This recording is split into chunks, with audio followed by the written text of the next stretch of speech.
Welcome to our video on astrology for November 2019. And this is a forecast that will include a full moon in the sign of Taurus the Bull on the 12th of November, and there's going to be a new moon in the sign of Sagittarius the Archer that's going to occur on the 26th of the month. Okay, now November's full moon is called a snow moon. So we're going to go ahead and take a look at some of these different aspects.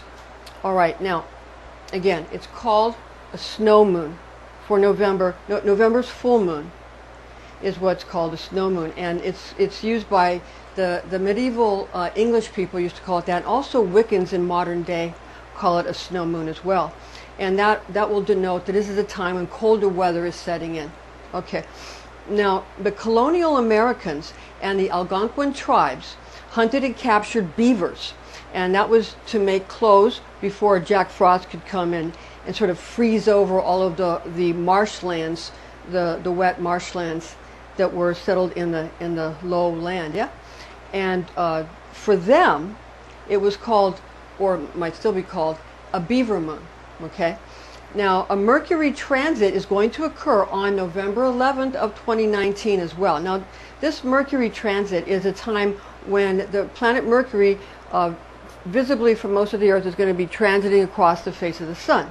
Now we've made an additional video about that that we've loaded up, and it's going to cover this year's November Mercury transit. Okay, so make sure that you see that one, and it tells you all about this event, and it's entitled Mercury Transit Across the Sun's Disk, November 11th, 2019, occurs in Scorpio. Now, moreover, we're going to be incorporating planetary monthly ingresses and guardian angelic forces. November 2019 guardian angels include elemental Archangel Uriel, since Taurus the Bull is a fixed earth sign. Okay, Taurus the Bull is a fixed earth sign.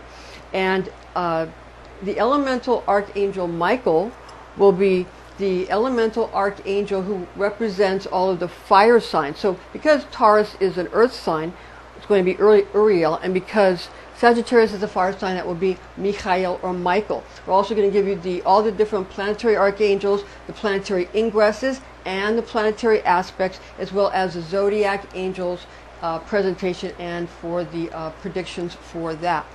I'm Pastor Rosemary, the Astrology Angel. I'm a Rosicrucian seer, a biblical astrologer, a Christian psychic, and a Gnostic mystic. And this is the Readings by Rosemary Angelic Transmission.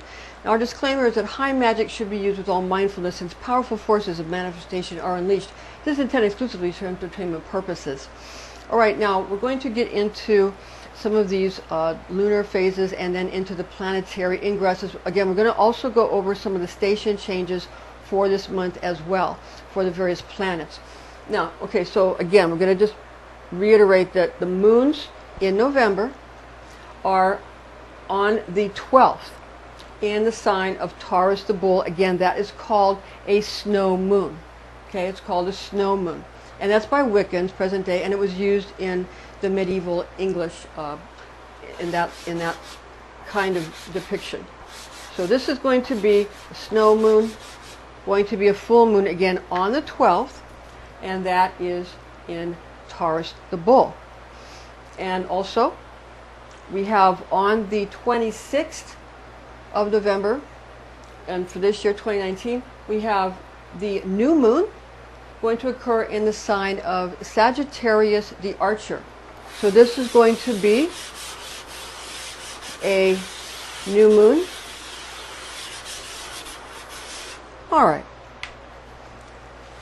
Now, again, we're going to give you the planetary guardian angels, and we're going to give you the zodiac angels, and also we're going to give you the planetary aspects as well.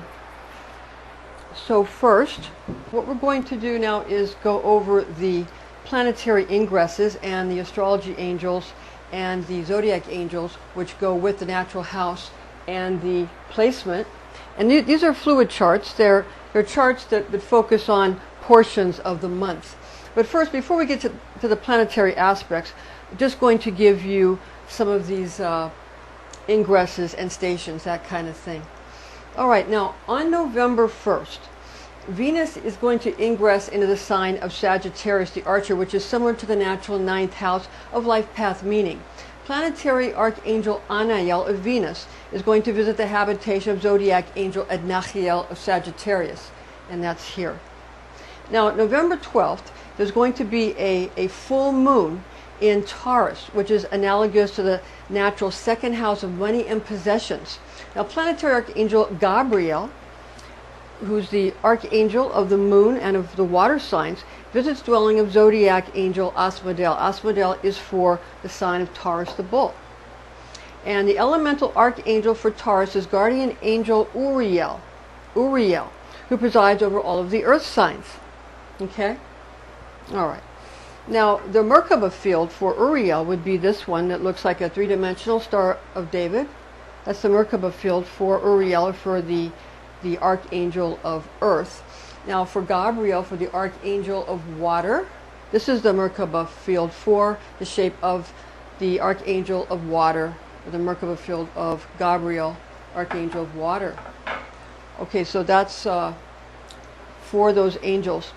Now, remember, November's full moon, it's called a snow moon. And we have it here in Taurus. It's called a snow moon. And again, it's Wiccans that call it that. And in medieval England, it was also called snow moon. Now, and that's because that's a time when the freezing part of winter is getting, sort of winter weather is getting, well underway. And also, Neo-pagans would call this full moon in November, they would call it a tree moon. So different tribes and different cultures have somewhat different things that they call it, depending on where they're located, of course, north or southern hemisphere, and depending on how close or far away they are from the equator or the poles. So again, it's called various things, but snow moon and tree moon are the ones that we can focus on. Now, November 19th, we're going to show you a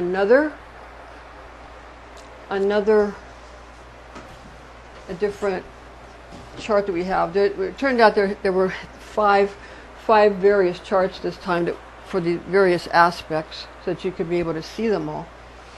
And when we do the planetary aspects, I'll put it in a little closer for you, but for now I want you to get an idea of where it is. This one will be for 15th to the 27th, and this one will be to the 30th. So November 19th, we have Mars here is going to ingress Scorpio, the sign of Scorpio, the Scorpion. And it's akin to the natural 8th house of birth, sex, death, and debt. And Planetary Archangel is the Seraphim Samael for Mars, Samael. Visits abode of Zodiac Angel Barchiel for Scorpio. Now, Samael, you might also know him as the seraphim that was a consort to Lilith, Adam's first wife. Now, November 22nd, the Sun ingress Sagittarius. I'll just show you quickly here. You see here, the Sun goes from Scorpio and it moves on down here, and it's going to be ingressing into the sign of Sagittarius, the Archer, from Scorpio, the Scorpion. So that's going to be on the 22nd. So when the Sun ingress Sagittarius, that again, Sagittarius is akin to the natural 9th house of life path meaning. And also, Planetary Archangel Michael is the Planetary Archangel of the Sun. And so we have Michael visiting the habitation of Zodiac Angel Adnakhiel of Sagittarius. Okay. Now, November 26th, we have Venus is ingress Capricorn. So planet Venus will move into the sign, see here, goes from here, in Sagittarius, over here into Capricorn. That's Venus ingress Capricorn, which is similar to the natural 10th house of social standing and fame, all about popularity and status. Now, Planetary Archangel Anael of Venus visits habitation of Zodiac Angel Anael of Capricorn. Again, it goes from Sagittarius and moves into Capricorn. And that's on the 26th of the month. Also happening on the 26th, on the same day, we're going to have a new moon here, a new moon in Sagittarius, which is similar to the natural 9th house of life path meaning. Planetary Archangel Gabriel is going to visit the habitation of Zodiac Angel Adnakhiel. So we have Gabriel visiting Sagittarius Adnakhiel. Elemental Archangel for Sagittarius it's the elemental Archangel is Michael, because he's head of all the fire signs, whereas he presides over the fire signs. Okay, so the Zodiac Angel for Sagittarius is Adnakhiel. The elemental Archangel for Sagittarius would be for all the fire signs, of which Michael is for all the fire signs. So again, some of these angels wear various hats. Some of them have a lot to do. Some hardly have anything to do, and some have a lot to do. So just like everybody, I guess. Okay, now November 20th, Mercury is going to turn direct. So Mercury turning direct here. Okay, and that's going to happen while transiting through the sign of Scorpio, the Scorpion. Since Scorpio, the Scorpion, has a divine tone of I create, expect vast improvements in communication, messaging, transportation, particularly when it comes to essentially important issues such as birth, sex, death, and death. So it's going to be more blunt about very important milestone issues. Now, November 27th, in 2019, we have Neptune turning direct in Pisces. Neptune turning direct in Pisces. Now, Neptune is the ruler of Pisces. Pisces has two rulers. The first ruler for Pisces is Sagittarius, and the second ruler, I'm thinking of Jupiter, because Jupiter rules Sagittarius, but it also rules Pisces. But Sagittarius, only Jupiter rules it, whereas for Pisces, it's Jupiter and Neptune. Okay, so Neptune and Sagittarius for Pisces. So we have Neptune turning direct in Pisces, again, Neptune being one of the rulers of Pisces. Now, since Pisces, the fish, has the divine tone of I believe, expect more straightforward and blunt dealings with individuals or groups that extol ethereal type of themes, also dream interpretations, people who really like dream interpretations, and trance-inducing ecstatic events such as drumming or dancing, ecstatic events like drumming or whirling dervishes, those kinds of things. So now we're going to get onto the planetary aspects. The planetary aspects. Okay. So for the planetary aspects, we're going to go ahead and bring it in a little closer for you, and hopefully you can see that a little bit better. Okay, now on November 5th, we have Mars is going to ingress. Well, Mars will have already ingressed into Libra, but Mars is going to be square Pluto in Capricorn. So Mars in Libra here is going to be square on the red line here, Pluto in the sign of Capricorn. All right, now, but that little formula, what it means is that it means that competition in matters of commitment and law and order and commitment creates frustration or trepidation with powerful changes brought on by the grand solar minimum in which we now find ourselves. So as this becomes more evident, it's going to cause some frustration. Now, November 8th, we have the Sun in Scorpio, sextile Saturn in Capricorn. On the green line, sextile Saturn in Capricorn. And the answer to that little equation is revelations of mysterious ancient secrets find help from established scientific and religious organizations. And also on November 8th, we have the Sun in Scorpio will also be trine Neptune on the blue line, retrograde in Pisces. Remember, we said later on in the month it's going to go direct when we were talking about the ingresses a little while ago, and the station changes. That's the station change. But see here, earlier in the month, on the 8th, it is still in a retrograde position. So we have, again, Sun in Scorpio, trine Neptune retrograde in Pisces on the blue line. Now, the answer for that equation is that disclosure of unexplained primordial underground brotherhoods, kind of secret society kind of stuff, is taken more seriously due to counter-revolutions in scientific and spiritual belief systems. So a lot of quantum mechanics and that kind of thing are going to start really showing how some of these ancient brotherhoods and ideas about magic and that kind of thing and secret societies actually has scientific clout and scientific backing, mostly again because of the way we have quantum mechanics now, and it's starting to, Kabbalah and also modern scientists are seeing that it's pretty much the same thing. Now, November 10th, also still on this chart, Mercury retrograde in Scorpio here is going to be sextile Pluto in Capricorn here, and that's on the green line there. Miscommunication or perceived lack of communication in vitally important life matters is soothed and calm, ameliorated by societal renaissance and regeneration. So a real sort of renaissance and a renewal for society. Now, we're going to get to another one here. This chart here from the 11th to the 14th. 11th to the 14th. And we have on the 11th, the Sun in Scorpio, conjunct Mercury retrograde in Scorpio. So we have the Sun and Mercury both in Scorpio, conjunct in the same house, and we have Mercury retrograde on the 11th at that time.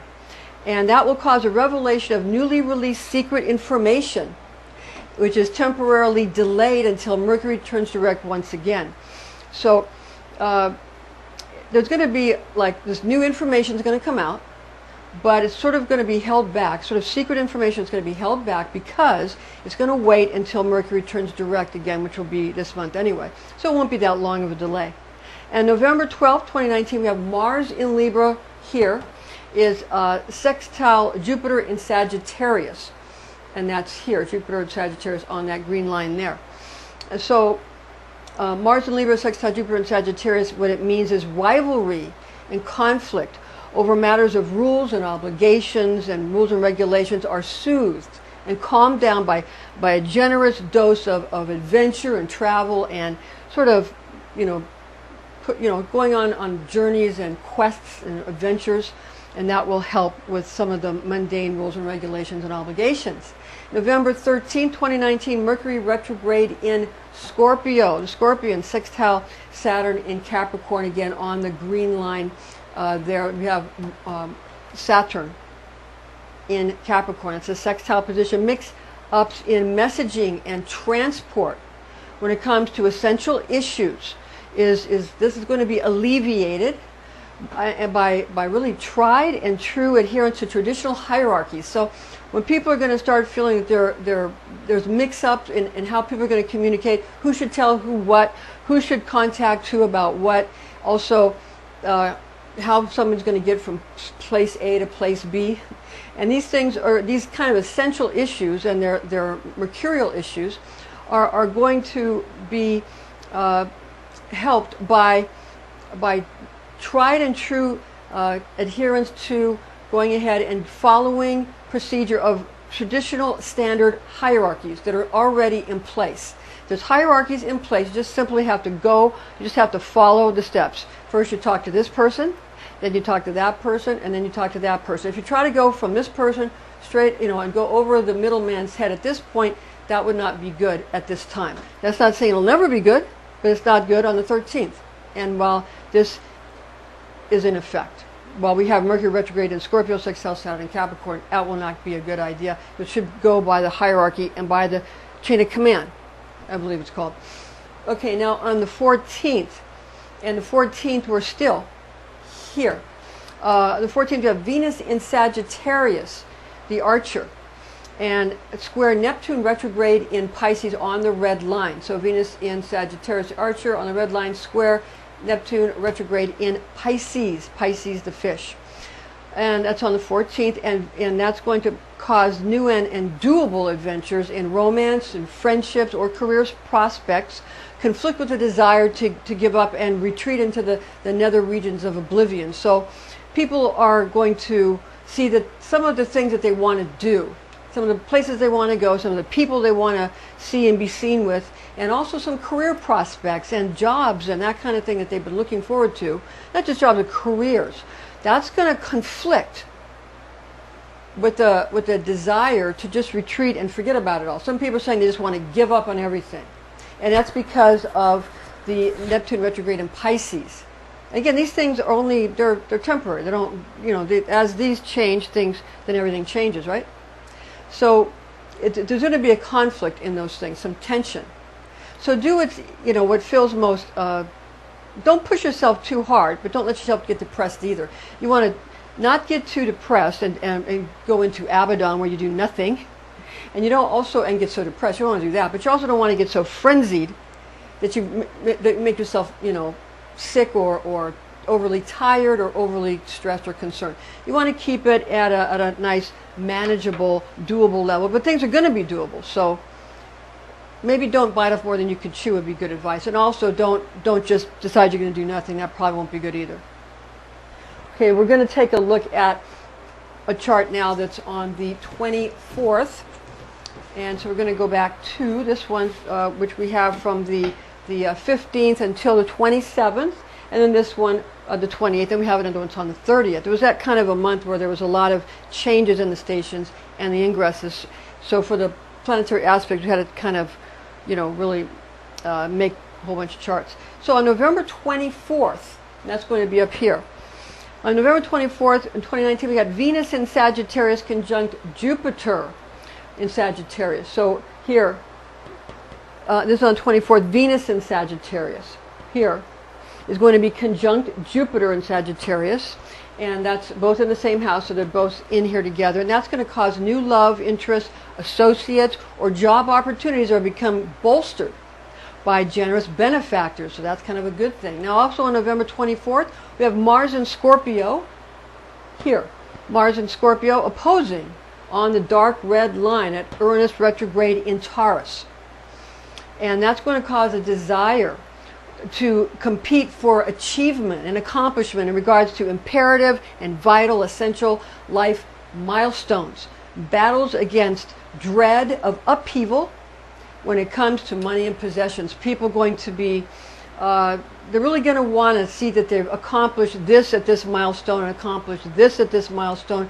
And they're going to have they're going to be battling against the dread of upheavals in the areas of money and possessions. Like if people are saying that, we're going through some changes in the financial system and the banking systems and, various things, and also the grand solar minimum, they're afraid of the upheavals and in the areas of money and possessions. So it doesn't have to be something where people get very upset, but, people could, because people are going to want to achieve things by a certain time. And if they think something's going to cause them to not be able to do that, they might get upset. But again, remain calm, because these things, again, they're temporary. And astrology is simply the way humans take a look at God's great clock. It's just like using a watch. There's no difference between using a watch and using astrology. It's the same exact thing. It's human beings, the way we section off nature, and then we define it by what we think we're defining it through our own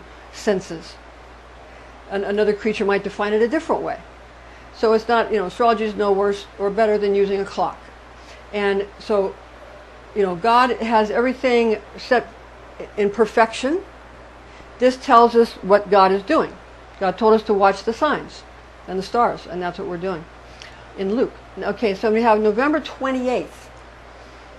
Mercury direct in Scorpio. I'm going to go to this chart now for Mercury turning direct in Scorpio, the Scorpion. And that's going to be trine on the blue line, Neptune direct now in Pisces, the fish. And that's going to cause straightforward and blunt messaging, and methods of transportation are going to actually take benefit from dreams of finding, new spiritual meaning to life.